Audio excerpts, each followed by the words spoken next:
Hey folks, RePete here. Up front, just a quick note. Apologies for the little bit of echo that you're going to hear during the intro this week. We've been working with StreamYard to try and figure out why this echo has suddenly popped up and is near impossible to get rid of. We think we have it cracked, and hopefully by next week, the show will be completely echo-free. Apologies. We realize it's distracting. We're not happy about it, and we know you're not happy about it. Thank you for your patience and your understanding. Quiet, numbskull, I'm broadcasting. Hello, you're listening to the podcast. So there I was. It's how all great aviation tales begin. This is episode 130. It has to be 10% truth. Just 10%. That's all you need, man. Close enough for government work. That's right. Yeah. Sponsor this week is FTI Rating Stock. Go get your ATP or your type rating in a full motion simulator. Don't get that ATP in a 50-year-old light twin that may or may not work for the entire flight. Smells like just don't do it. 100 low lead leaked in there 50 years ago. It's still permeating through the soiled carpets and old seat covers. Don't forget about the smell of the sweat socks while you're at it, Yeah, and then the stale sweat socks that's permeated into the headliner. And anyway, we've all been there. Just don't you don't have to do that. No, do yourself a favor and go to FTIratings.com. We'll talk more about that during the show. This was a really interesting show. Early on, Fig, or for a long time, I should say, we didn't have any hog drivers. Now we've had 3. It's almost like can't swing a dead cat around here without hitting hog driver all of a sudden. Right. It's a beautiful thing. So yeah, I can't get enough of them. Yeah, this is great. And ran across our guest, G, when I was reaching out to somebody else. She has a side business we'll talk about next week called Athena's Voice. And when I realized who she was and her story, I was like, oh, we need to have her on too. And she graciously agreed to come on and tell us all these great stories, to include 3 years in Del Rio. Ow. Yeah. Yeah, that's a gut check right there. Yeah. She is another one of these aviation pioneers, so to speak. She was doing this when, it was still very much a man's world, flying tactical jets. And so she had some of the same issues, not as extreme, but still faced some of the same issues as Bonnie. Right. Exactly. And I'm grateful she did, because now there are people like my daughter who want to fly who have a whole lot less resistance because of people like Bonnie and G stepping up and doing this thing. So that's right. So God bless them.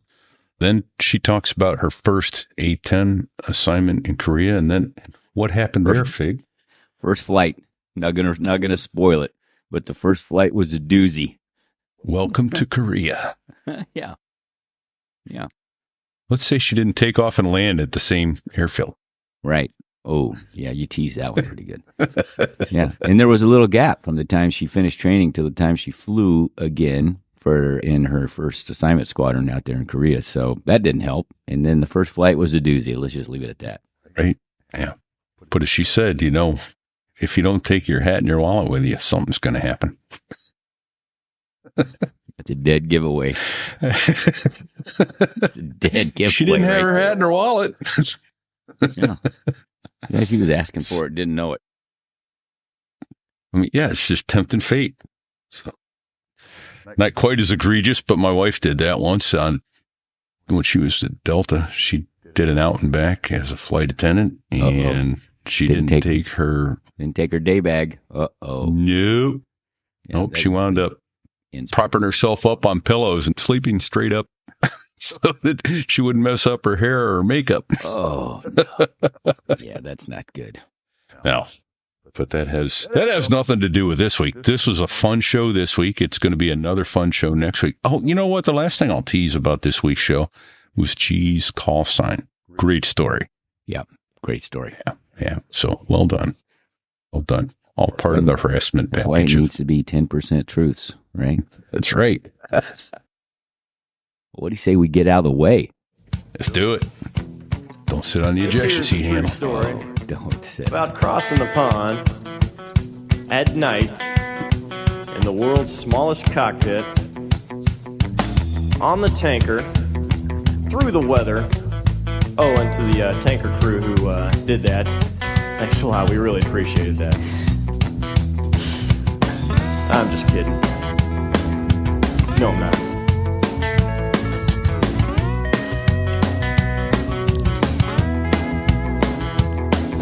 Well, there I was crossing the pond, and you could see that I wasn't exactly fun. So there I was. When I was just 28 years old, I found myself in the skies over the peninsula of South Korea, essentially operating a crippled flying tank that carried explosives. Not exactly a situation most people find themselves in. Beautiful. And that's how all great aviation tales begin. Greetings, everybody. Repeat here. You're listening to So There I Was, coming to you from New Hampshire today. Where's my co-host? I lucky enough to be at home today, Kearney, little slice of heaven just outside Kansas City. And it is my pleasure to welcome our guest today. Am I saying this wrong? Is it just G or is it G Spot? Well, and I know there's a story behind this. Welcome, G. Yeah. Do you want to be, I don't know, what's the right word? Have the correct etiquette? What is it? What was it? Yeah, very little etiquette There on you this, go. On this podcast, ma'am. So please check that at the door. Given call sign, G Spot. Current call sign, just G for most people. There you go. I know there's a story behind it, and I want to hear it when we get there. Yeah. Thank you. Welcome, G. And you're coming to us from Tucson, is it? I am. Tucson, Arizona, just outside of Davis-Monthan Air Force Base. Nice. Beautiful. Just like Tucson. Anchorage without all the snow and the ice. So Yeah, just like it. Yeah. So, all right. Well, so let's back up. You were, real quickly over your resume, you were a tweet instructor, an A-10 pilot, Raptor pilot. You've got a couple businesses now in retirement, so we're going to get to all of that. But how is it you first looked up in the sky and went, I could do that? How'd you get there? Well, first of all, I never flew the Raptor, but that would have been super cool. Just want to let you know, I didn't fly that one. So the Tweet 37, the T-38, the A-10, the MQ-1, and the MQ-9. So it's probably the Reaper. Reaper. Yeah. Okay. No, that's what that would have been cool though. The Raptor. Yeah. Aviation. Let's see. How did I get into aviation? I was always interested in the military, and I didn't know anyone in the military. I grew up in Minnesota. There aren't any bases there. There's a guard base and reserve base at the airport, but that's pretty much it. And so I thought, I don't know what to do. You know, I just had an interest level. And then when I was taking some college classes in high school, and there was a gentleman in my class who was in the Navy. And so one day I got the guts up to talk to him, and I said, hey, I was thinking about the military and I was thinking about the Navy. And he said, well, that's awesome. He's like, but I think you need to think about the Air Force. And I thought, okay, well, can you tell me why? I'd like to know why. And he said, well, and this was probably 1994, I would guess. And he said to me, you know, it's the cleanest. They treat their people the best. And at this point, the way they're more progressive, I suppose, with, you know, women being integrated into their service. And I thought, okay. So I went to the University of Minnesota because that's where I was going to go to school. And I asked if they had Air Force ROTC, and sure enough, they did. So I walked myself into that building and said, tell me about this program. And of course, one of the things they always ask, which is logical, but in my mind, I wasn't thinking that. They said, hey, well, would you like to be a pilot? And I thought, I have never even considered that. I don't know any pilots, but it took about 2 seconds. And I said, yeah, I want to do that. Right? Yeah. Why that hell sounds not? awesome. Yeah, that sounds great. Let's do that. So they basically, what cooked me was that you could try the program. And if you didn't like it, you could quit. And I thought, oh, that's the first time in my life I can really like check something out. And then if I want to quit, you know, so I thought that was awesome. Kick the tires. Yeah. Yeah. Yeah. So that's how it started. Cool. Yeah. Okay. Nice. And so, and what did you major in? Hold on a sec. Was that your fresh? Was that your when you first started college? Like you got in the ROTC right out of the gate? Yeah, so I had done 2 years of college and high school, and nice. It did. So you showed up as another classic underachiever here, Fig. I know. This is a reoccurring theme on our podcast. We are very stupid, but we interview really smart people. Right? Well, I showed up there and I had some college done. So I went, I started off it was my freshman, sophomore year essentially together in 1 year. Because I did college in 3 years. So I did freshman, sophomore together. And then I did the field training, which you do between your sophomore and junior year. And then I was junior, senior. So I was there 3 years and I was in Air Force ROTC the whole time. And what was interesting about it was that I loved, again, the idea that I could quit if I didn't like it. And I'm not a quitter, but having the option was cool because in my life, you'd never had that option, right? You have to go to school, and so I joined the program and I never once looked back because it was really the first time in my life that I was surrounded by people who wanted to be there. They were trying to get good grades. They were trying to, and it was everybody. It wasn't just a couple of people in my class. So I really enjoyed the environment and the people I was working with. That sounds nice. Yeah. It's funny how, being around people who want to do things well and be professional, it's like, play a good tennis player. It makes you a better player. Yeah, absolutely. That's a great. So you got a pilot slot in ROTC, correct? I did. At first, they told me I wasn't eligible because I had ACL reconstruction on my knee. And I went to field training. It was really ironic because it was, that's like the Air Force officers version of boot camp. There was 200 cadets at Lackland Air Force Base in, super hot Texas summer. And we were all sitting in front of this career panel. And there was, I think, 4 or 5 people, only one pilot. And he just happened to point at me and ask, "Are you going to be a pilot?" And I said, "Well, I can't. I had knee surgery." And he looked at me and he said, "Oh, there's pretty much a waiver for everything." Right. And it all got sparked again because at first they had told me, "Oh, wait, you can't." So when I went back, I said, "I want to get this waiver." And they started to look into the regulations and they found out that I didn't even need a waiver. I was eligible the whole time. So I did submit. I took all the tests. Yeah. And I did eventually get that pilot slot. So it was really cool. And did you get any flying time in college through ROTC? I did not. I had no flying time. The only experience I had in aviation was a friend of mine who was in ROTC took me up in a Cessna at one point. And then I did a program called Operation Air Force overseas. And I was tagged onto an F-16 squadron at Spangdahlem Air Base in Germany. And I got a ride in an F-16. And it's funny because it wasn't just like, "I'm going to take you up and fly." It was literally a 4v4 against I think it was the Finnish Air Force. They were doing air to air. And my microphone, I couldn't hear him. But my mic was still working, but I went cold mic because I'll be honest, I got super sick.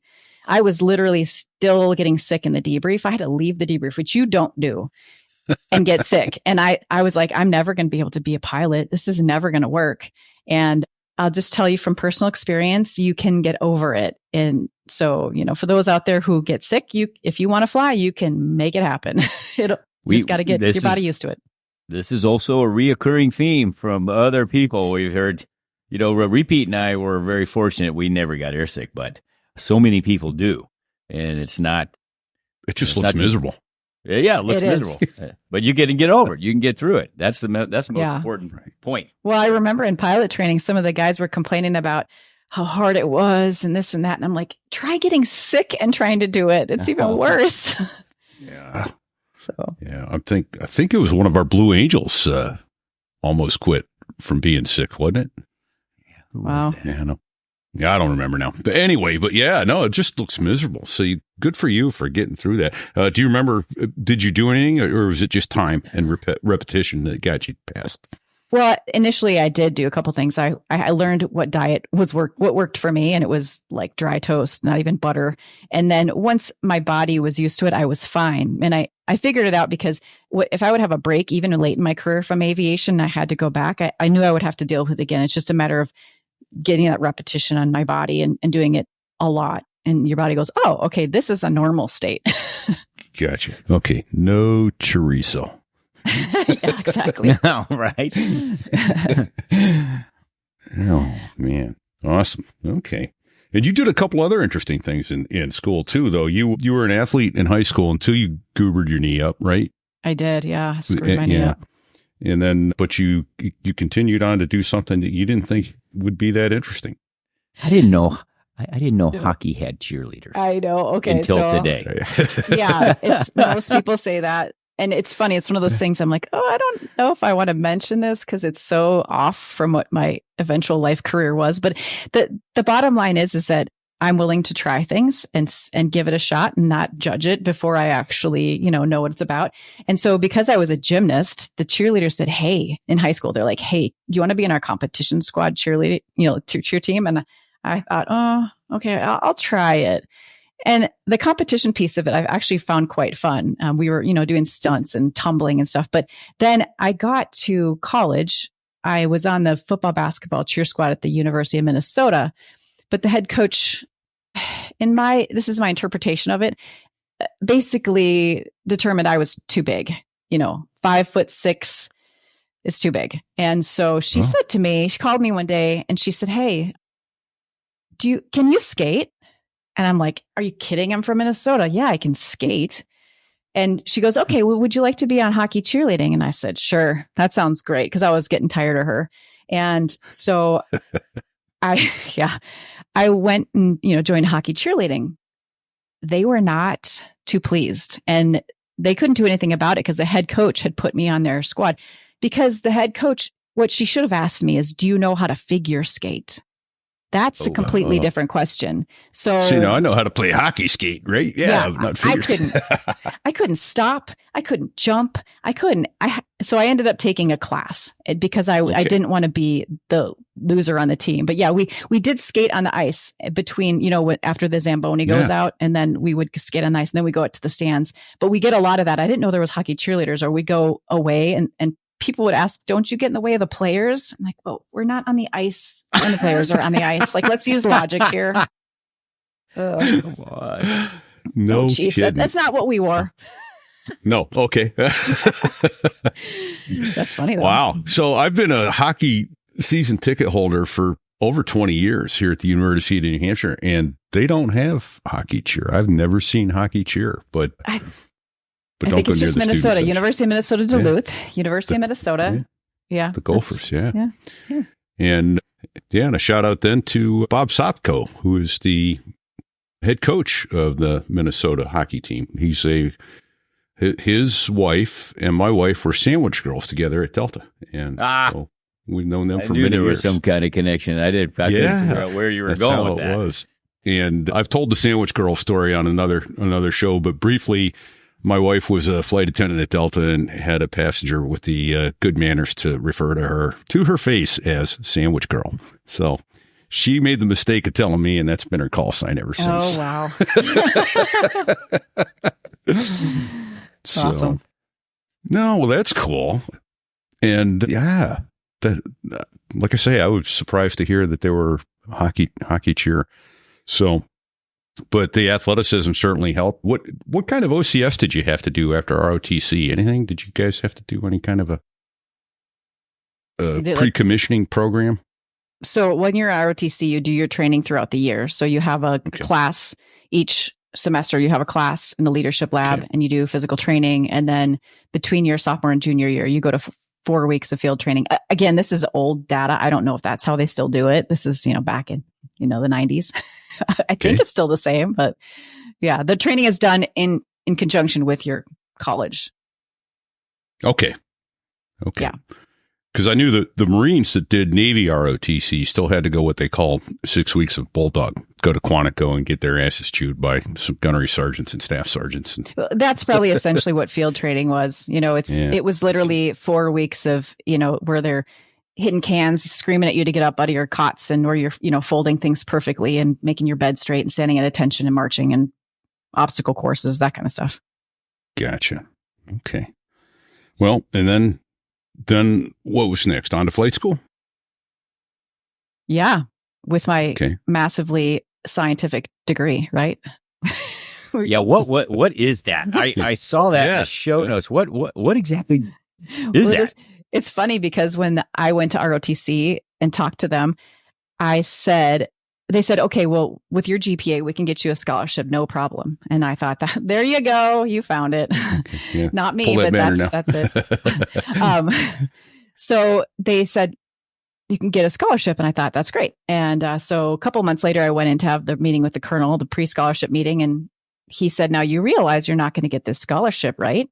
And I said, well, what? That's not what I was told. And he said, well, they're not giving scholarships for psychology anymore. You can be an engineer, a meteorologist, or a nurse. And I said, no, thank you. Wow. I am not interested in studying something that if I don't like the military and I get out, I'm not going to want to use. And so I, this is going to sound strange, but I love the elderly. I think they are, they're just not treated right in our society. And I just love interacting with them. And so I actually went off and got a degree in, it was called aging studies, but it's gerontology, the social and psychological study of aging. So that's what I studied. And people always teased me. They said, what are you going to study, old pilots? Hey, we're not that old. Yeah. I know. Now maybe I should start doing that. But it was just because I didn't know if the military was going to be for me. So I wanted a degree I was interested in to make it make sense. So. Very cool. All right. And I imagine you're applying some of that to your business now, but we'll get back to that later, I guess. Mm-hmm. So off to flight school. Mm-hmm. And what is that track like, or what was it like at that point in time? I'm sure it's changed since then too. So yeah, it has changed, and it was actually just recently. It was until I retired, it was pretty much the same. But I spent 1 year. I showed up at pilot training, and everybody at that time started flying the T-37 Tweet, which is a 2-engine low-wing aerobatic jet that has ejection seat, and you do everything from just basic takeoffs and landings, stalls, spins, instruments, formation. And essentially, once you are done with the T-37, you could pretty much be considered a pilot, but you don't get your wings yet. At that point, it's different now. But at that point, we would get tracked, where at that time, it was either T-38, which is a fighter bomber track, the T-1, which is a heavy aircraft track, helicopters, or the T-44 to go fly C-130s. And I got tracked to fly the T-38. So I did, the fighter bomber track and completed that training. And then once you're done with that, which takes a year to get those 2 aircraft complete, then you graduate. So that 1 year long pilot training, and you graduate with your assignment. And I was assigned as a T-37 instructor pilot was my first assignment in the Air Force. Okay. Well, that a FAPE. And right? that's a FAPE, right? Yes. First assignment, instructor pilot. Assignment. Yes. Okay. Not your first choice. I'm assuming you wanted to get the hell out of, well, you were in Del Rio. I was in Del Rio. Yes. You probably wanted to get the hell right out of Del Rio, and congratulations, you're staying. Yes. Yeah, let me jump in with that. So the funniest patch I ever saw was a Del Rio instructor pilot, and it was 100 successful missions over northern Mexico. Because it's right on the Texas-Mexico border. If there's a river split on the recovery in the T-37, and if you pick the wrong river, you come back and you get a sombrero put on your head. Ay, ay, ay, ay, That's great. But yes, it was not my first choice, but I take things as they come, and as we all should, right? And I took that job, and I said, okay, I'm going to do the best I can. And it was honestly the best thing the Air Force could have done for me at the time, because truly my ignorance around aviation, to be quite frank, when I got in the Air Force and even when I got to pilot training, was still pretty limited, because I had just discovered this career path. I mean, when I showed up at pilot training, people were like, wait, what? You just decided this like a year ago? And I've been wanting to do this since I was 3. Right. But I'm like, it's not just because I learned yesterday about this doesn't mean I can't do it. And so I was battling that the whole time. But honestly, I think the instructors knew I still wasn't sure what it meant to. I hadn't studied these different aircraft and the different fighter aircraft and what they did and what would my role be. And the one thing they did say to me too, laughing the night we got our assignments, was you shouldn't have been so likable, is what they said to me. Because the thing is, all these instructors have to work with you, right? If you get picked, they're not going to pick somebody they don't want to work with. And so I try to get along with everybody. And so I took that job and I did the best I could. And I that's where I really learned that I love teaching. And my siblings are all teachers, so it makes sense. But I really loved it. Yeah.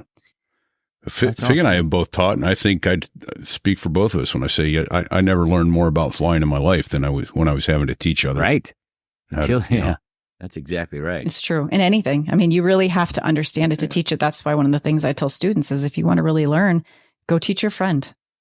Try and teach them because you'll solidify it even more in your own mind. Yeah. And when they start asking questions you've never thought of, you're like, oh. Yes.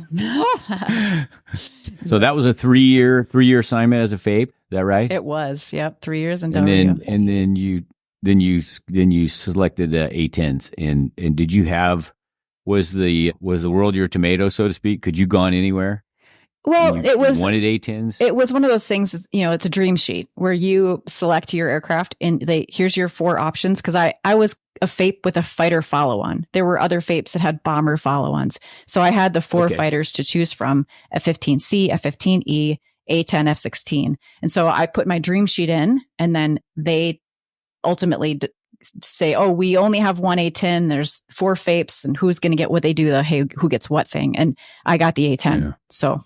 Well, let me back up and talking about choosing earlier. So you went fighter bomber out of T-37s. Mm-hmm. Was that your first choice? It was.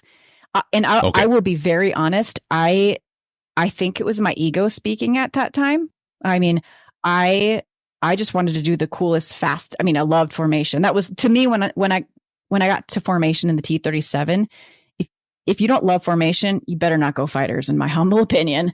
I loved formation. And so I was like, I want to go fly fast jets. I want to go fly formation, not really considering what the end result was of my decision. And that's just because I was young, and that's just part of the process, right? So when it came time to choose again, reality, again, the Air Force decided they were going to keep me as a T-37 FAPE. And that was good because I didn't really understand. But when it came around to choosing again and putting that dream sheet out there and which aircraft do I choose, I did go through some turmoil. Because the truth is I started to think, wait a minute. I mean, ultimately, my job is to kill people. How does one know if they can actually take a life? How do you know that? And so I went and I talked to a whole bunch of people. I talked to the chaplain. I talked to other fighter pilots. I had lots of conversations. And the one thing that hit me, other than, talking to the chaplain was helpful. But when I was talking to another A-10 pilot saying, hey, what's this like? And I said, I'm a little concerned because it's not just taking a life. I said, I might actually see who I'm killing. And they looked at me and they said, you know what? But you're also going to see who you're defending. And that was all I needed. That was like the mama bear in me, if you will. Or, I played soccer for 10 years and I was a defender. I could care less about scoring goals. I wanted my teammates to do that, but I'm going to defend this goal till the end. It was just kind of built into me. And so I knew that role was something I wanted to do. That was sage advice. That was really, yeah. That's perfect. Absolutely perfect. Yeah. I think that's the first time we've actually had that discussion on. So there I was. Yeah. I remember getting asked that question once after I got out. So, how could you do that? How could you go drop bombs on people? And I said, first of all, I didn't. I was ready to, but I didn't. But I said I had no problem taking the life of somebody who's trying to kill our troops. Yeah, I mean, it's a challenging topic, but I think it's important, to talk about, and because it's reality of how it works, Yeah. Yeah. That's a fact. And you're not just, you're not just snipering somebody. You might take out a group of people. Potentially. Yeah. Yeah. Absolutely.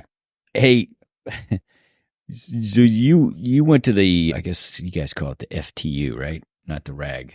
FTU, RTU, depending on what year. FTU was that in Tucson? Yeah. Yep. Did you go through? Is it still FTU, or is that just for international? No, it's still running. As far as I can tell, even though the A-10s are going away, I think they still have classes going through. I'm not super up to speed on it, but I mean, I know they just shut down the Bulldogs. I literally went to their inactivation ceremony at the Pima Air and Space Museum a couple of weeks ago, but there's still training squadrons there. So I don't know. So I see in the show notes There was a crusty old IP who found out he was going to fly with you. You want to talk about that? Oh, yeah. It's one of the questions I get a lot is, what was it like being a woman in that environment where people, I don't know, sexist or discriminatory? And my answer really typically is probably. I just didn't look for it, because I think that if you are looking for it, you're going to see it where it is, but you're also going to see it places it's not actually existing and it's being kind of created in your own mind. And so I just ignored all that behavior and just kind of kept doing my job, doing my thing. And so in this particular instance, it was kind of, the only reason I know about it is because my friend was in the scheduling office. One of my classmates was in the scheduling office, and I got scheduled this particular, I call him a crusty old IP because he was like a lieutenant colonel on his way out. And he came in the scheduling office and he slammed the door shut and he says, I don't fly with women or chicks or whatever word he decided to use that day. Yeah. And I had already called him and talked to him about the flight. And that's probably what triggered it. He's like, what is this female voice calling me for? And I just was like, okay, honestly, it's probably better in that case I didn't fly with them, because that wouldn't have been too I don't fair. fly with assholes. So, But I think that there were other cases where there was people, some of the men I think were afraid that it was going to be obvious that they didn't really want me there. So some of the IPs that were the instructors that were known to be kind of jerks were really nice to me. And that was a sign to me that they were probably trying to cover up. But I just went with it. I'm like, I don't know. I'm just going to do my job. I can't control their behavior. I can just, it's enough work to learn how to fly a plane. I don't need to be thinking about what they're thinking about. Yeah. That's a good call. I can totally see that happening, by the way. RePete and I, when we were in our Harrier squadrons, there were this was back in the day in the Marine Corps, there was 0 females, none. Not one in a Harrier squadron, because they didn't let females go on board boats. Mm-hmm. Well, it was, remember the other show, It's All Combat, right? So there were no females in Marine aviation then. That has all changed, obviously. But if you're holding on, change is hard, first of all. Yeah. And so I could totally see a crusty old lieutenant colonel going, I'm not flying with ever. Yeah. What happened? And then he got out of the Air Force and went to work for an airline and flew with a female captain right out of the gate. And he probably did. Boom. Right? Yeah. Couldn't happen to a nicer guy. So, right. That's funny. And as I said we chatted briefly yesterday, and I said, that's the time, and I had that whole Neanderthal attitude towards it that, that just wasn't the time or the place. And I'm so grateful to women like you and Tammy Jo and all the women who have gone before and now have opened this door up to people like my daughter who want to fly. And I said I'd be heartbroken if she couldn't do what she wanted to do because of her gender. I mean, it's just silly. Yeah. But, fortunately, we've gotten past all that. At least we better have. So. Hey, quick side note. I got a phone call from one of our previous guests yesterday, and his daughter is getting winged in January in the Hawaii Guard, flying F-22s. Oh, nice. That's awesome. Yeah, I'll tell you offline who it is. Very cool. Yeah. And then one other quick note about that It's All Combat. I'm sorry, I've taken down this sidetrack. Sheriff called me and said he knew the guy who in that A6 hit all those Hornets on the carrier, and they at the next kangaroo court they had him up as the first A6 ace because he destroyed 5 jets when he landed on the carrier. But nice. I have no idea how we got down that rabbit hole. I'll tell you what, though, as long as we're on one, let's take a quick minute to say thank you to FTIratings.com, the people who help bring this show to you. Fellow aviators, this is Fig from So There I Was, and today I'm talking about an essential step in your professional flying career. That's right, earning that type rating or advancing to your ATP with FTIratings.com. For those transitioning from military flying to the cockpit of a commercial airliner, or for civilian pilots ready to step up, FTIratings.com is your premier destination. They specialize in getting you through that crucial type rating and the ATP or ATP CTP certification that are required gateways for flying with major airlines. Navigating through the requirements for advanced certifications can be complex, but FTIratings.com makes it straightforward. They offer expert guidance and instruction tailored to help seasoned pilots like you achieve your goals in the aviation industry.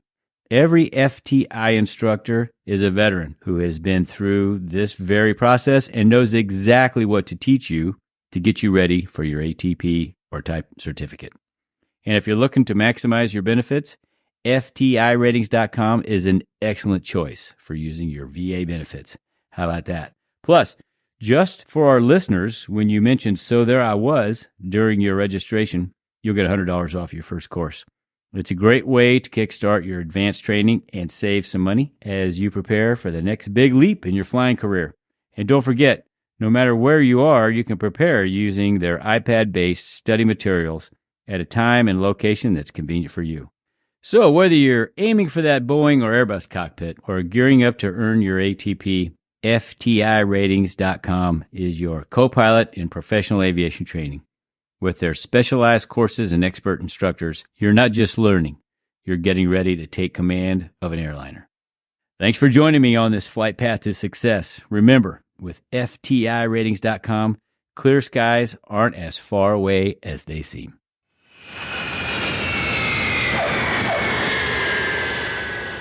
I think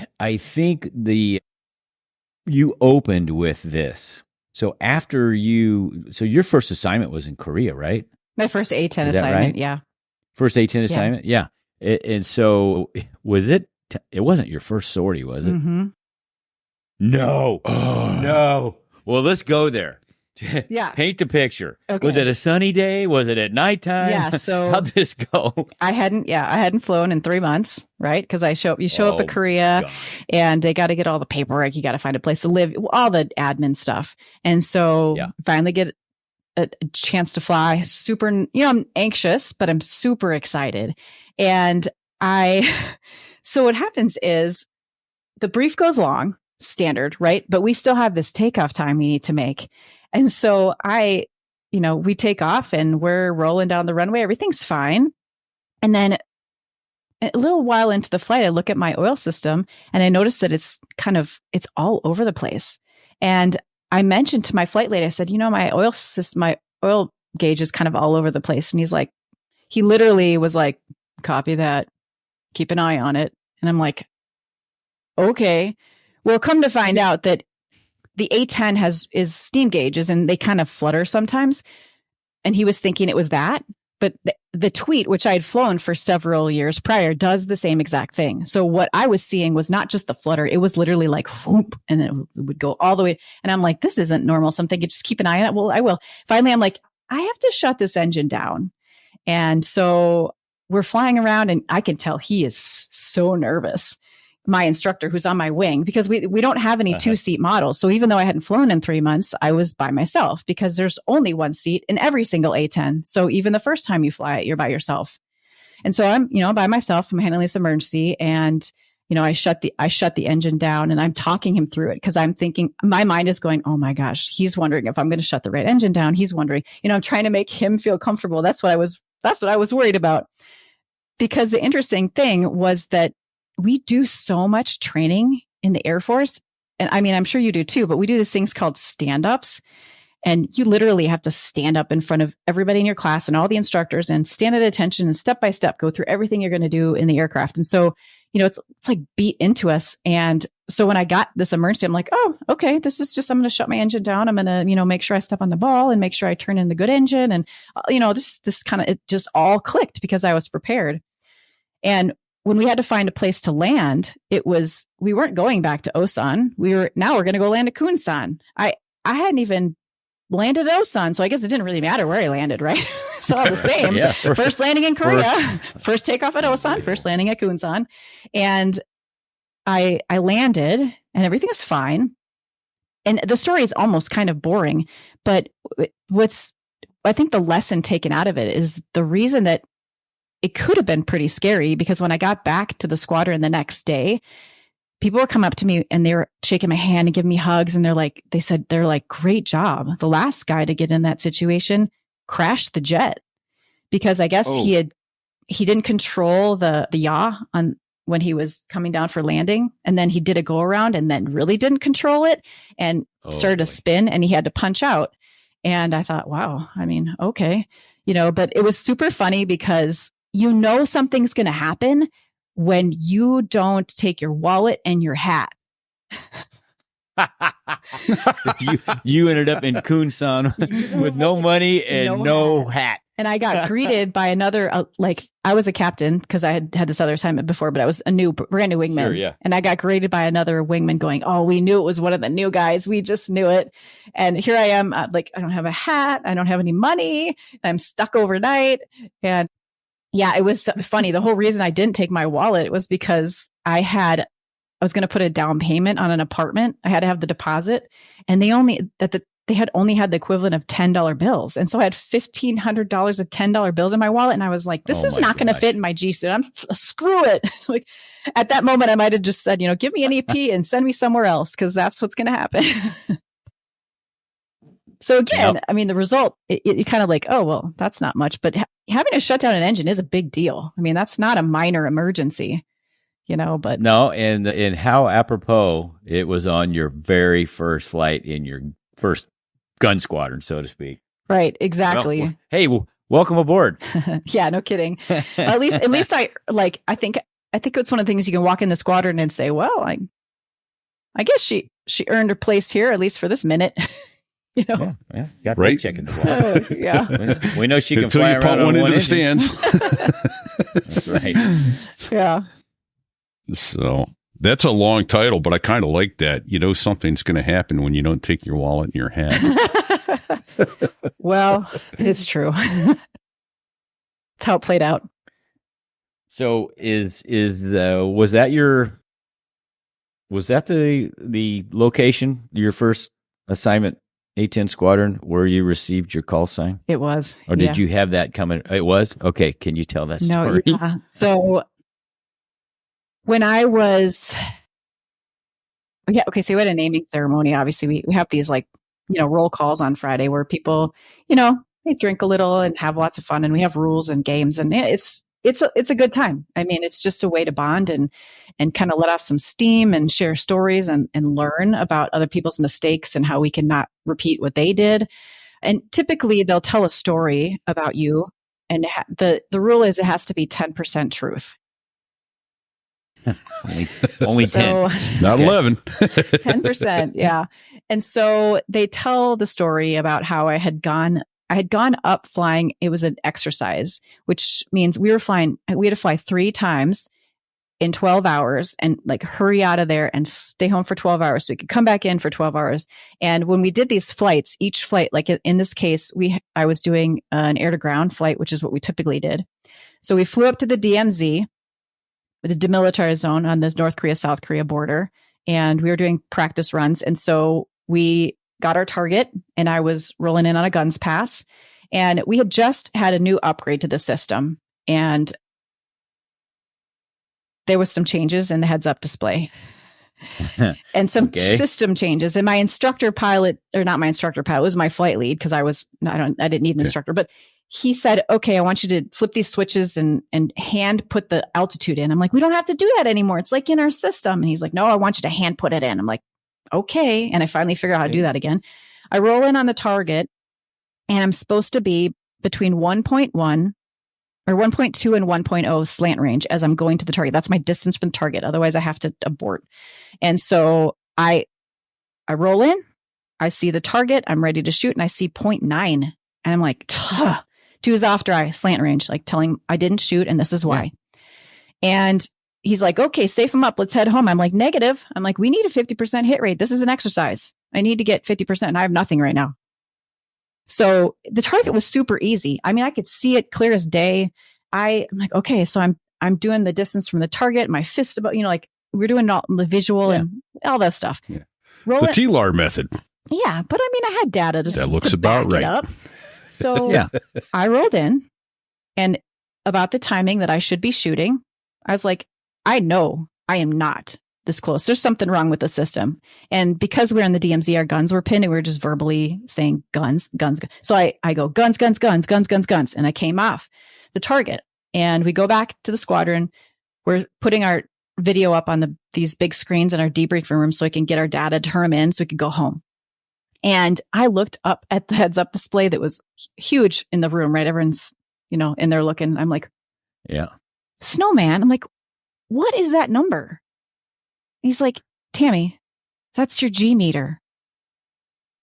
0.9. So I was 0.9, 1.0. When I saw that, I'm like 1.0, good enough or something. And I shot.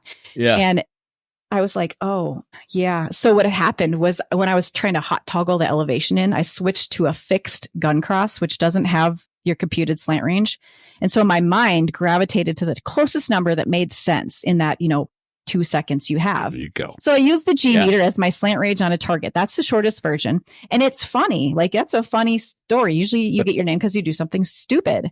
So they decided that they were going to name me G-Spot. For the G meter. Yeah. Yeah. Nice. Yeah. Go with that. I love that story. It's funny because everyone knows that, or at least fighter pilots know that the stories are usually something dumb you did. They're not, but people would come up to me and they'd be like, oh, I don't even want to know, like thinking it was something nasty. And that was kind of a downfall of the call sign or things like, your mom asks what your call sign is, or let's go with current times. My children look around my office and they're like, what? Why does it say G-Spot? What is G-Spot? And I'm like, give it like 12 years. We'll talk about that later. Yeah. Yeah. That's awesome. Perfect. Yeah. And some people think that, have the idea that but did they not like you? And I'm like, well, actually it was the opposite. They were kind of like, she's cool. She won't care if we name her that. And the truth is I got asked that night if I was okay with it. And I was like, you know what? I'm not here to rock the boat too much. I'm just here to fly. Because I flew fighters in a time where we were, even though it was 10 years after women started flying fighters, we were still in the phase of proving we could do the job well. And it was not the time to be rocking the boat a ton. And things changed slowly over time, and it's gotten way better. I mean, about 2 years ago, a squadron commander asked me what my call sign was. I said, well, what is it or what was it? And he said, both. And I told him, and he goes, what? They named you that? Right. And I said, yep. Yeah. So there you go. They would walk around the squadron and go, hey, G-Spot, where are you? I can't find you. Just silly games, Oh, there you go. Anyway, another dude. Great find the G-Spot. Great story. Moving on. Great story. That's fantastic. Yeah. And now it's sad that it has to be approved at an 06 level. That just blew my mind when I heard that, because we might offend somebody with a call sign. It's supposed to be offensive to the person who has it. You're supposed to hate it. That's why you don't fight it, right? I'm not fighting it. Get something worse. G, did you shut down more than one engine in an A-10? Mm-mm. Or is this the same? Okay. Nope. Just that one. So, okay. Yeah. That's enough, no airspeed in it. No airspeed indication, though. Did you have a no airspeed indication? You know what? That's what I'm saying. Like this, when it comes to emergencies, the biggest emergency I had was that engine shut down. But it was almost like I said, it was almost like not a big deal. But the most disconcerting emergency I ever had was when I was rolling down the runway on takeoff, and I thought that my HUD airspeed wasn't working. So I looked down at the other one we have. It's really dumb. It has like an arrow that points to 100 and then 200, but the 1, 2, 3, 4 is like a roller dial, so it's a little bit not easy to read. I mean, unless you read it out. I looked down and I was like, 100 and something. I better rotate, and so I rotated. I took off. Well, it wasn't reading 100 and something. It was reading 30 something, and I thought it was on 100 something because it's hard to read. Not an excuse. I mean, I should have recognized it, but I didn't. So I took off because it's better to go. Be goal-oriented and not like roll off the end of the runway. When I had a good jet, it was just the airspeed that was malfunctioning, and I had a flight lead. So I just rejoined on my flight lead, and as funny as it sounds, is my left hand just wanted to constantly keep pushing up, even though I was flying on his wing. I knew he was flying the proper airspeed and everything was fine. It was just my brain, because your natural scan when you're flying an aircraft, it was when it kept seeing 80 knots, it was like, no, you need to push your left hand up. And you need throttle. It was really, I really had to fight. It was almost like spatial disorientation. I was like fighting something. I was going to just compare it to that. If you've ever been on somebody's wing in the goo and you feel like you're upside down, it's like, hey, could you mind getting me back to wings level, please? And you are, but it doesn't feel like it. Yeah, absolutely. So, yeah. I can attest to that. Yeah. Yeah. So you just stayed with your wingman. He brought you back, dropped you off eventually. He did, actually. And what's funny is that I was the wingman, right? And he's a flight lead, more experience. And I told him, okay, I want to stay on your wing. I want you to drop me off. And he called the tower, and the supervisor flying's like, no, she needs to lead. She's the emergency. I'm like, no, that doesn't make sense. This is why we practice these. But he told my flight lead that he wanted me to lead. So that was way more uncomfortable because I was constantly saying, say airspeed, because I had no idea what my airspeed was. Yeah. Like, I don't know why, I should have spoken louder, but I was the wingman. So I was like, yes, sir, I'll do what I'm told, Oof. Okay. That made me uncomfortable thinking about that. Yeah. It was uncomfortable. Right. And that's well done. Experience. Yeah. Well done. Thanks. Now you wouldn't have done that again. You go, no, I'm the emergency aircraft. I'm going to do it this way. Right. Just because you typically lead as the emergency doesn't mean in every emergency, because why do we practice formation approaches? I mean, that's why, in case you need to be led down. Right. And that's what I needed. So. That's. All right. I'm looking at a show note here so I'm assuming while you were in Busan, you went to Yokota for an air show. I did. Does that sound right? Super fun. 2005. Yeah. Tell us about that. Yeah. Well, there was an opportunity to take 2 A-10s to the Yokota Airshow in Japan. And I just happened to be up on the list of wingmen who get the next good deal. And the next good deal, like flight lead up for a next good deal, was the only other female in the squadron. And so her and I flew to this air show in Japan. And it was funny because we had to stop at Busan on the way out there. And when guys came out to, catch the jets and give us gas and stuff, we took our helmets off and they were like, what is going on here? It's chicks. Yeah. Like it's chicks. Pointy nose jets. When we went to launch, they wouldn't come out. And so thankfully we have this is totally against the rules, but we have our own start cart in our aircraft. So the only thing we had to do was get our own ladders up, which I don't know how she did it. She put my ladder up and then she got her own ladder up for some. I mean, the A-10's really tall. Like, you're up there pretty good. Yeah. So we got our ladders put up. We started them ourselves, which again, totally against the rules. Don't recommend it. Don't do that. But they wouldn't come out and we couldn't get them to come out. So we just left. And then it was funny because we're on our way there and I lost my comm. I could hear her, but she couldn't hear me. So that was an interesting predicament. Oh, but I forgot to tell you the one thing before we left. So we're taxiing out, and this is hilarious. We're taxiing out, and this is before we left Osan, and I looked to the left, and just up on the top of my ejection seat, I see this huge praying mantis. And I was like, oh boy. Oh no, this ain't happening. Like, you ain't coming with me. And I was like trying really hard to reach up and swat it, but I was literally strapped in. I couldn't reach it. And so we get to the end of the runway, and at the end of the runway, there's a guy who checks us over, arms, when we arm up or don't arm the aircraft. And he plugs into the comm, and I said, hey, Chief, I said, I need you to do something a little bit odd. I said, I need you to come up here, and I need you to get this bug out of my cockpit, because I'm not taking this across the water with me. Like, this is not going to be here. He was huge.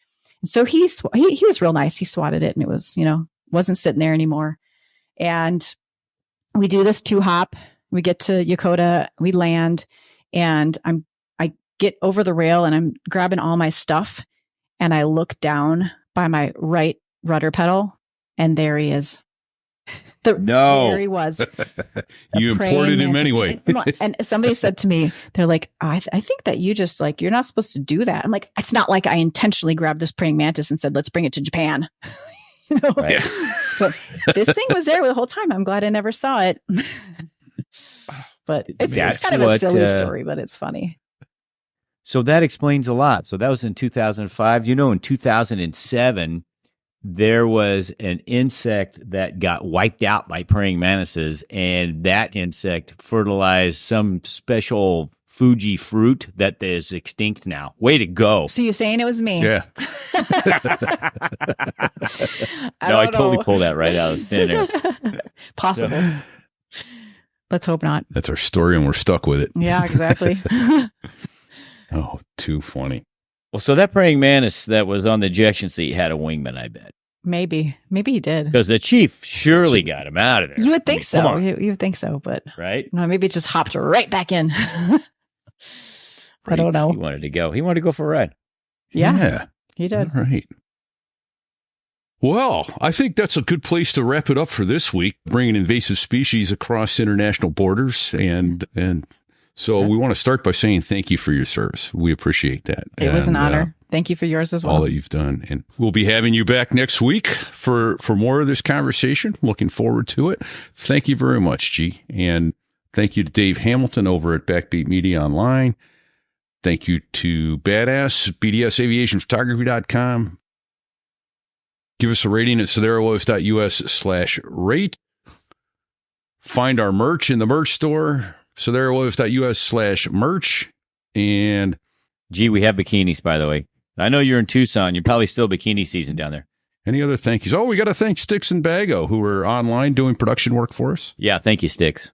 We also want to thank FTIratings.com for being a longtime sponsor here. They have supported us immensely, and we're grateful for it. We will hope you support them when it comes time to advance your aviation career.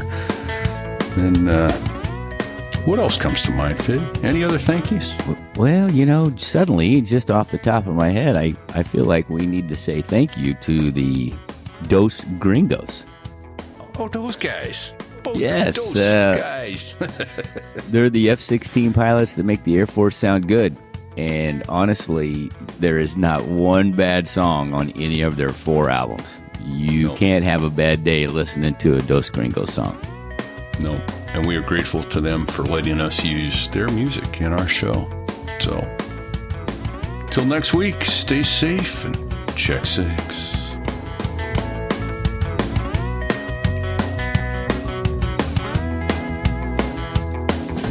There I was, crossing the pond, and you could see that I wasn't exactly fond of all the shit I was wearing on that day.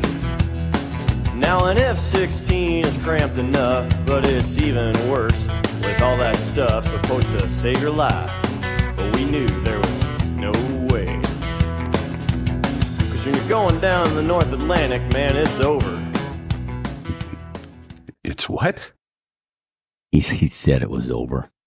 Well, you're a better pilot than I am, because I couldn't make it go. We all know that. That goes without saying, Fig. For God's sake. Boy, I walked right into that, didn't I? That is going to haunt me for life. As it should. Jeez, I cracked myself up. And we're out.